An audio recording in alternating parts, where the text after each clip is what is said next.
Experiences जुड़े होते हैं, इमोशंस जुड़ी होती हैं जी। सो इसीलिए जिस लेवल पर आप किताब को रिस्पॉन्ड कर रहे हैं उसी तरह की आप उसमें से प्राप्ति ले सकते हैं। पहली बात तो ये सो ये कहना कि किताबों के साथ क्या जुड़ा है, करिकुलम की आपने बात की है, उसके बारे में छोटी सी बात करना चाहूंगा। करिकुलम एक कंट्रोल्ड एक्सपेरिमेंट होता है। जब हम करिकुलम में किताबों की बात करते हैं तो अलग ढंग से सोचते हैं उनके बारे में, उनका प्रभाव बच्चों पर क्या होगा, किस एज के बच्चे को किताब वो पढ़ाई जानी है, उसका क्या वैल्यू सिस्टम होगा, उन सब बातों का ध्यान रखा जाता है जी। लेकिन मुझे लगता है करिकुलम के साथ हम इस बात को नहीं जोड़ सकते हैं क्योंकि ये किताब अलग ढंग की किताब है। इसके साथ साथ मैं दो चार बातें और भी कहना चाहता हूं इसी किताब को लेकर। हम ये ना भूलें कि ये किताब महात्मा गांधी के बारे में है और हम ये भी ना भूलें कि Mahatma Gandhi throughout his life was conducting all kinds of experiments. उन्होंने अपनी जिंदगी को एक लैब बना दिया था। अगर आप ये पहली बार नहीं है कि उनकी सेक्स लाइफ को डिस्कस किया गया है, हम इसको सेंसेशनलिज्म ना माने, because his sex life is a source of intrigue to a number of thinkers and scholars. Absolutely. Joseph से पहले सुधीर कक्कड़ ने इंटीमेट रिलेशंस लिखी है जिसने गांधी एंड हिज विमेन के ऊपर एक पूरा चैप्टर लिखा है। मुझे नहीं लगता कि वो किताब बैन हुई किसी भी स्टेज पे। That is a psycho analytical understanding of Gandhi. Right. और गांधी ने, देखिए बड़ी अजीब सी बात है, हम फैक्ट्स को भूल जाते हैं। गांधी एक ऐसा शख्स है जो 38 साल की उम्र में 4 बच्चों के पैदा होने के बाद ब्रह्मचर्य की वाव लेता है। अब ये अपने आप में it's a source of curiosity for anyone who is trying to study Gandhi. A married man taking a vow of celibacy, so obviously he is being troubled by his sexual life, and because the man was troubled by his sexual life, so therefore anyone who is trying to study him is also trying to understand if there was any problem with his sexual life. Absolutely. So I think Joseph, what he has done is he's made some kind of an intervention there without, as he says, and I think I have a reason to believe him, without drawing any conclusions.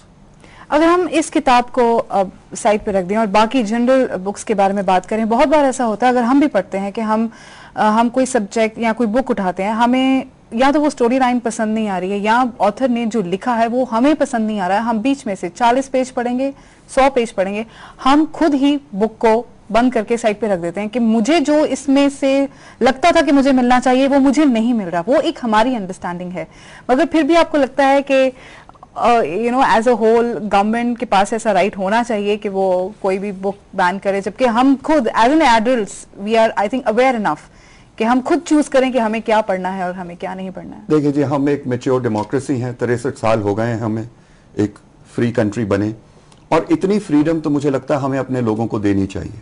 We should trust their judgement. Right. You very rightly pointed out, when a book is given to people they have a right to reject it, they have a right not to read it, they have a right to disagree with it, and they also have a right to write another book. Absolutely. To counter the kind of ideology that is there in the book that they don't agree with. So हर तरह की option reader के पास available है। अगर ये सारी options उसके पास available हैं तो मुझे लगता है स्टेट को on emotive logic they should not try and ban it. Ultimately it's the realm of art, and the realm of art is a free domain where people should be able to enter on their own terms and see what they want to get out of it without Big Brother watching from any corner. Vijay, would you support partial bans? I mean, जैसे कोई भी किताब या कोई भी film या कोई भी आर्ट वर्क ऐसा जो क्रिएटिव साइड है वो किसी माइनर से दूर रखा जाता है तो वो एक पार्शियल बैन कहलाया जाता है। तो क्या जैसे एडल्ट मूवीज हो गई या जो एक ग्रेडिंग मिल जाती है, क्या आप उसके हक में हैं? Well, as you very rightly said, you know, I think the most valid censorship is for a reader or a listener not to read or listen to something. But I think that's a very ideal construct. People are impressionable.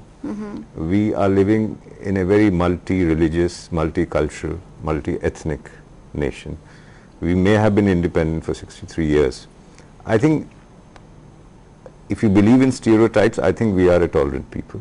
Right. And I don't think the Big Brother has been watching in India. I don't think we've excessively banned books or we've censored things. But as an administrator, I am a writer and I can look at things from the other side of the table also. You have provisions in law. Why do we have section 145 of CRPC? Why do we attach someone's land for some period of time? And we have somebody look after that property if there's a dispute. And once the dispute may still be there. Once the tempers cool down, then the property is given back to one of the owners or to one of the claimants. At this point of time, without being specific about this book, the Gujarat government at this point of time, or the Maharashtra government, may have felt that notwithstanding the intent or the intentions of the author, at this point of time, it may be prudent to ban this book. So you can have situations, ultimately these are very emotive issues. 99% of the people who feel agitated about something may not be ever reading that book. Absolutely. But sometimes perceptions are more important than reality. So you cannot, paint the government in a sweeping brush that we are out to ban things. Yeah. Sensitivities have to be taken care of. Sensitivity से ही Yes. एक और बात सामने आती है। सत्यपाल जी, आपसे पूछना चाहूंगी कि बच्चे बड़े हो रहे हैं, पेरेंट्स अपने बच्चों पे पूरा ध्यान रखते हैं, they keep a watch on them कि वो क्या पढ़ रहे हैं, क्या देख रहे हैं। तो आपको नहीं लगता कि ये उनका हक बनना चाहिए कि उनका बच्चा क्या पढ़े, क्या नहीं, क्या देखे, क्या नहीं, रादर देन एक सेंसर बोर्ड बिठा दिया जाए कि इस उम्र से कम उम्र का बच्चा ये नहीं पढ़ सकता और ये नहीं देख सकता? देखिए, किसी भी व्यक्ति का, चाहे वो बच्चा हो, चाहे बुजुर्ग हो, चाहे बड़ा हो, जी, ये उसका अधिकार है कि वो क्या पढ़ना चाहता है, क्या लेना चाहता है, इसमें कोई दो राय नहीं हो सकती है। लेकिन एक बात से तो आप भी सहमत होंगी कि purely on the academic side, जो बच्चा केजीबी में आया है, फिर वो फर्स्ट में आता है, फिर वो सेकंड में आता है, थर्ड में आता है, जी, आप उसको सारा का सारा सिलेबस तो फर्स्ट में और केजीबी में नहीं दिखा सकते। बिल्कुल। आप उस बच्चे की कैपेसिटी, उस बच्चे की रिक्वायरमेंट, चीजों को अप्रिशिएट करने की टेंडेंसी, स्टार्ट करते हैं आप एबीसी से और प्रोफेसर बनते बनते वो बुक लिखना शुरू कर देता है। बिल्कुल। अगर आप ये कहें कि पहली जमात के बच्चे को या दूसरी जमात के बच्चे को सारा बुक के बारे में बता दिया जाए तो वो नहीं कर पाएगा। साइकोलॉजिकली पॉसिबल नहीं है, साइंटिफिकली पॉसिबल नहीं है। इसी तरीके से समाज में बहुत सारी चीजें ऐसी हैं जो आपको एक पर्टिकुलर एज पर अगर मालूम होती हैं तो आदमी की अपनी पर्सनैलिटी को ग्रो करने में ज्यादा सहायता होती है। सेक्सुअल लाइफ, बच्चा कैसे पैदा होता है, एवरीबॉडी नोज दैट, लेकिन उस चीज को अप्रिशिएट करने की कैपेसिटी, उसको अप्रिशिएट करने की पावर, उसको डिस्टिंग्विश करने की पावर एक पर्टिकुलर स्टेज पर आती है। उससे पहले अगर वो सारी चीजें आप बच्चे को दिखाएंगे तो वो बच्चा स्पॉइल हो सकता है। जैसे खुराक है, अब आप बताते हो कि 6 महीने के बच्चे को ये खिलाना है, 5 साल को ये खिलाना है, 10 को ये खिलाना है। अगर आपको लगे कि नहीं, जो आप ड्रिंक करते हो 40 साल की 45 साल की एज में, वो पहले के बच्चे को भी कर दीजिए। मैंने बहुत बच्चों को देखा है। सोसाइटी क्या उसमें चली जाएगी? एक्सेप्शंस होते हैं जी, एक्सेप्शंस हैं। कुछ बच्चे इतने ब्रिलियंट हैं कि 5 साल की उम्र में, 6 साल की उम्र में वो कहते हैं जो हम पढ़ रहे हैं ये तो कुछ भी नहीं, हम तो ये भी सिलेबस पढ़ सकते हैं, ये भी कर सकते ऑर्डिनरली हैं। जो आप बात कह रही है मैं आपसे सहमत हूं, ordinarily, but see you cannot leave everything to the personal choice of everybody in a society. Where there is a civilized society, you have to control, monitor and regulate the various things in the society. Right. Otherwise it will lead to chaos and anarchy. See, social system, what has happened in the Western countries, family life has totally broken, social life has totally broken. Why is it that still India, in spite of all the problems that we are having, immense problem we are having, still even the Western countries are surprised at our family system, our social system. They can't even think of that. Absolutely. The communist countries adopted a particular set of philosophy. The American Western countries adopted particular set of philosophy. Both have collapsed because ultimately you have to reconcile between the two. And I'll conclude by saying that wherever there is a right, there is a duty also. You have to regulate between the two. There can't be an extreme, either banning also, at the same time giving free hand, whatever you want to say, you say. First of all, just mentioned about Dr. Ambedkar. See, similarly, there was one IAS officer from Haryana. He wrote a book about Lord Krishna. And I remember once I went to argue a case before him. He said Lord Krishna was the, I don't want to use those words. How can you tolerate? How can you allow all this? Recently BJP leader Jaswant Singh also wrote a book on Jinnah and he was expelled from the party. I'm saying if there is a difference on political philosophy, understandable. His ideology, understandable. His lifestyle also. I can, to some extent, that you can say, I don't agree with non-violence. Some people may say, yes, I agree. One can understand that. But I don't know what is the relevance whether he was homosexual or not after 60 years. See, people in this country have been leaving their families after 2 children, 3 children, 4 children. Professor Rana rightly raised that issue. Even if you study the life of gurus, they also came to fight against the terrorism or Mughal invader after they had children, 2 children, 3 children, 4 children. Yeah. Ram had 2 children. Right. I mean, these things are not unknown. But to now say about that fellow, Mahatma Gandhi ji के बारे में इस उम्र में आके ऐसी बात करना, मुझे लगता है कि ऑथर का भी क्या पर्पस होगा मेरी समझ में नहीं आता। सत्यपाल जी, मेरे पास वक्त बहुत कम रहेगा और मेरे पास कुछ सवाल है जो मैं पूछना चाहती हूँ। रामलाल जी, किसी के विचारों और ख्यालों से दुनिया बदली जा सकती है, और जो सदियों पुरानी सोच रखते हैं वो जो आज कोई अपनी राइटिंग के थ्रू सोसाइटी में चेंज लेके आना चाहता हो तो वो उसको सपोर्ट नहीं करते हैं, ऐसा क्यों? एक तो उसमें बड़ी बात दिक्कत ये है कि एवरेज आदमी अपने स्टैंडर्ड से महापुरुषों की लाइफ को एवेल्युएट करना चाहता है जी। अब ये बात जो आई है कि चार हम महापुरुष, हम अगर महात्मा गांधी वाली किताब के मुद्दे को साइड पे रखें, मैं जनरल बात कर रही हूँ, किसी भी सोसाइटी में कोई भी चेंज लेके आना चाह रहा हो उसकी बात कर रही हूँ। देखिए, परिवर्तन के लिए समाज में जो संगठन, जो व्यक्ति काम कर रहे हैं, समाज का भी दायित्व है, सरकार का भी दायित्व है कि ऐसे लोगों को इनकरेज किया जाए, ऐसे लोगों को ऐसी सुविधाएं दी जाएं कि समाज परिवर्तन के लिए और वो आगे बढ़े। यदि सरकारें या समाज के कोई लोग समाज परिवर्तन के लिए जो प्रयास हो रहे हैं उस प्रयासों से उनको हटाने की कोशिश करते हैं तो देश की विकास रुकेगा, समाज का विकास रुकेगा, मानव का विकास रुकेगा।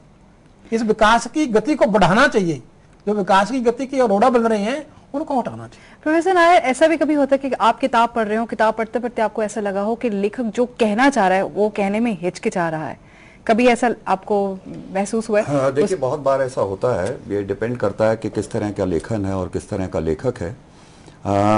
कुछ लोग बड़ी खुली बात करते हैं, एक स्टाइल होता है, कुछ लोग दे गो ओवर द टॉप, कुछ लोग हिचकिचाते हैं कुछ बातें करते हुए।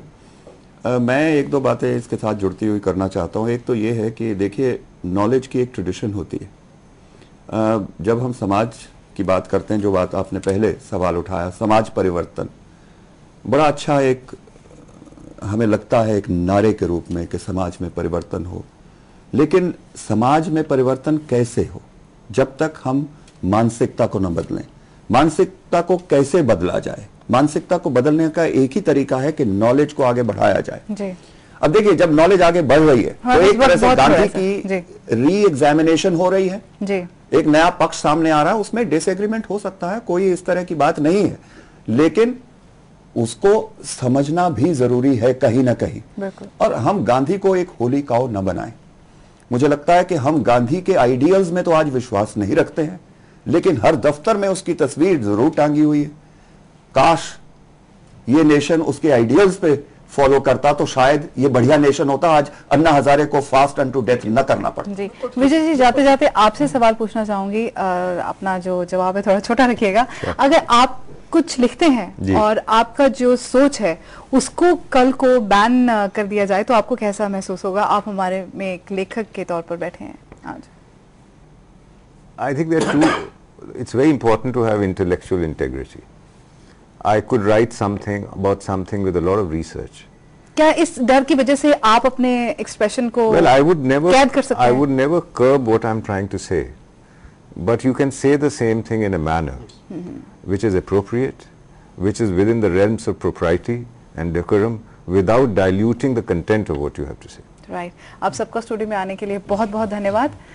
साहित्य हमारे दिमाग के लिए खाने की तरह है, लेकिन हमें कैसा खाना खाना चाहिए ये सिर्फ हम ही तय कर सकते हैं। वो कहते हैं ना कि सुनो सबकी करो मन की। शायद हम इतने मैच्योर तो हैं कि अच्छे और बुरे का फर्क जान सके, तो फिर किसी के विचारों पर इतना हो हंगामा क्यों? आज के प्राइम में बस इतना ही, कल फिर मिलेंगे। शुभ रात्रि, शब खैर।